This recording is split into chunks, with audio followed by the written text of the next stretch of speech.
15th August రోజు hit కొట్టబోతున్నా.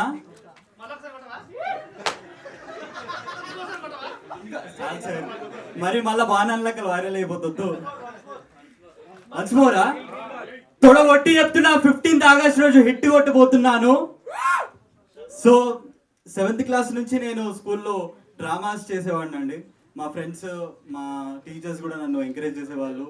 అరే బాగుంటావురా, చాలా బాగా చేసావు యాక్టింగ్, చూడడానికి కూడా చాలా స్మార్ట్ ఉంటావు, మంచి అంటే హీరో ఉన్న మెటీరియల్ నువ్వు. సో నేను ఆఫ్టర్ 10th నేను I guess I might be repeating my self that నేను 5-6 ఇయర్స్ నుంచి పాస్ట్ 5-6 ఇయర్స్ నుంచి నేను ఆడిషన్స్ ఇస్తూ వచ్చా.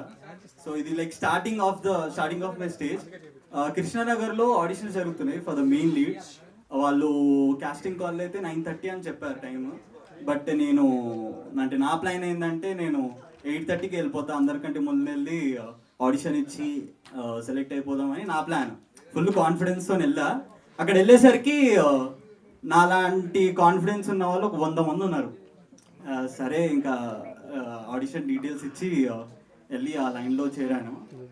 9:30కి స్టార్ట్ అయింది ఆడిషన్. నా టైం అంటే నా నంబర్ వచ్చేసరికి 3:34 అయిపోయింది. ఇంకా ఆ రోజు లంచ్ కూడా చేయలే నేను, బికాజ్ ఎక్కడ మళ్ళీ నా ఛాన్స్ వస్తే మళ్ళీ నేను ఉండకపోతే, అవైలబుల్గా ఉండకపోతే వేరే వాళ్ళకి నా నంబర్ ఇచ్చేస్తారని. సో ఇంకా అలాగున్నా అక్కడ. దెన్ ఆడిషన్ రూమ్లోకి వెళ్ళా. ఇంకా మళ్ళీ అంటే ఆడిషన్లో ఉన్న భాగంగా then again I gave my details. మళ్ళీ లెఫ్ట్ లుక్ అన్నారు, రైట్ లుక్ అన్నారు. దాని తర్వాత మళ్ళీ ఆడిషన్ ఇలా స్టార్ట్ చేయబోతున్నా ఒక నోన్ యాక్టర్ వచ్చారు రూమ్లో. వచ్చి మళ్ళీ డైరెక్టర్ గారిని ఆడిషన్ ఆపి ఆ యాక్టర్ని రిసీవ్ చేసుకున్నారు. రిసీవ్ చేశాక మళ్ళీ డైరెక్టర్ గారు అడిగారు ఆ యాక్టర్కి టీ కాఫీ ఏమైనా తాగుతారా అని. సో ఆ యాక్టర్ ఏమో కాఫీ తెప్పొచ్చిండు అన్నాడు. సో డైరెక్టర్ గారు నన్ను చూసి ఇట్లా కళ్ళతో సైకిల్ చేశారు, అరే వెళ్ళి కాఫీ తీసుకురా. సర్లే అంటే అంటే వెళ్ళి తీసుకొద్దాం, ఏదో చిన్న అవకాశం ఇస్తారులే అని నేను కాఫీ తీసుకొని వచ్చానండి. సర్వ్ చేశా. దాని తర్వాత ఆ కాఫీ కప్పులు కూడా నేనే, అంటే వాళ్ళు తాగిన కాఫీ కప్పులు కూడా నేనే తీసుకొని బయట డస్ట్బిన్లో వేసాను.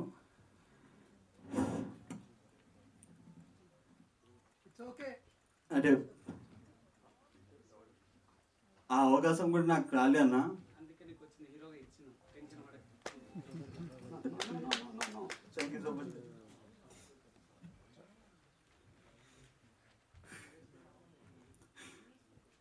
నా అభిమాని సార్, కాపీ కప్పులు కదరా, మేము బాత్రూమ్ అయినాం.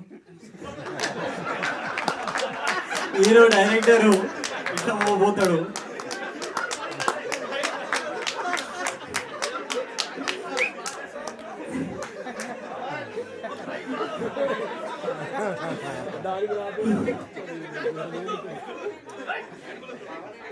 నా అభిమాని హీరో, నా దేవుడు చిరంజీవి గారిని గుర్తుపెట్టుకొని నా గుండెలు పెట్టుకొని ఇలాంటి బాధలు ఎన్నో భరించానండి. చిరంజీవి గారికి కూడా ఎన్నో బాధలు వచ్చాయి, అడ్డొచ్చాయి. అప్పుడు వాళ్ళు మెగాస్టార్ అయ్యారు అని అందరికి ఒకటే చెప్తున్నా, చిరంజీవి గారిలాగా కలమ్మ తల్లికి నేను కిరీటాన్ని కావాలని అనుకోవట్లేదు. కలమ్మ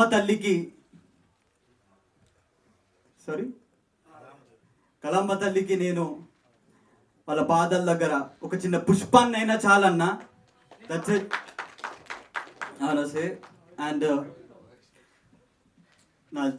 నా జర్నీ ఇప్పుడే స్టార్ట్ అయింది అన్న. ఇంకా నా లైఫ్ బుక్లో ఫస్ట్ పేజ్ సురేష్ బాబు గారి పేరుతో ఒక పెద్ద హెడ్లైన్స్తో మొదలైంది. ఆ రోజు బాబు గారు వస్తే నిజంగానే అయ్యప్ప స్వామి గారి రూపంలో వచ్చి నన్ను బ్లెస్ చేసినట్టు అనిపించింది. Sir, thank you so much sir for everything, sir, for everything, for trusting us, for trusting me, for trusting our Hushar Pittal team. So thank you so much అందరికీ. ఇంకా నన్ను నమ్మి మా డైరెక్టర్ గారు, ప్రొడ్యూసర్ గారు ఒక అద్భుతమైన పాత్ర ఇచ్చారు. దాంట్లో నేను ప్రాణం పోసానో లేదో మీరందరూ, ఇంకా నా వర్చువల్ వ్యూవర్స్ 15th ఆగస్ట్ రోజు సినిమా చూసి మీరు జర అది నేను ప్రాణం పోసానో లేదో చెప్పండి. అండ్ అలాగే మా చిరంజన్ అన్న మ్యూజిషియన్స్, లిరిసిస్ట్.